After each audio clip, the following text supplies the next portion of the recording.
BJP. Udumbanchola മണ്ഡലം കമ്മിറ്റിയുടെ നേതൃത്വത്തിൽ ആഹ്ലാദ പ്രകടനം നടത്തി നിയമസഭയിലേക്ക് ബി.ജെ.പിയുടെ 3 അംഗങ്ങൾ തെരഞ്ഞെടുത്തതിനാലാണ് ആഹ്ലാദ പ്രകടനം നടത്തിയത്. ഇത് കേരളത്തിന്റെ വരാൻ പോകുന്ന മാറ്റത്തിന്റെ സൂചനയാണെന്നും നേതാക്കൾ പറഞ്ഞു. മണ്ഡലം കമ്മിറ്റിയുടെ നേതൃത്വത്തിൽ വിവിധ കേന്ദ്രങ്ങളിൽ ആഹ്ലാദ പ്രകടനങ്ങൾ നടന്നു. നെടുങ്കണ്ടത്ത് കിഴക്കേക്കവലയിൽ നിന്നും ആരംഭിച്ച പ്രകടനം ബസ് സ്റ്റാൻഡ് ജംഗ്ഷനിൽ സമാപിച്ചു.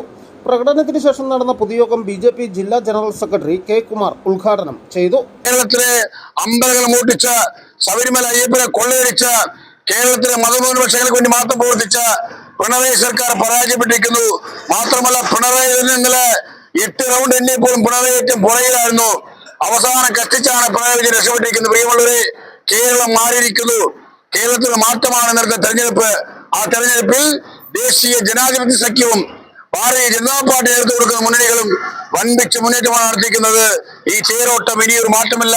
2031 കേരളം ഭരിക്കുന്നത് ബി.ജെ.പി. എന്നുള്ള കാര്യത്തിൽ യാതൊരു മാറ്റമില്ല. ബി.ജെ.പിയാണ് ഭരിക്കാൻ പോകുന്നത്.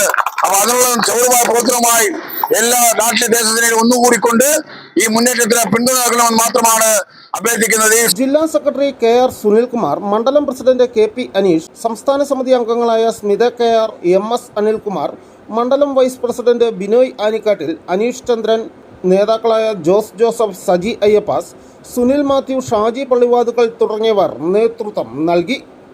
News bureau, Udumbanchola.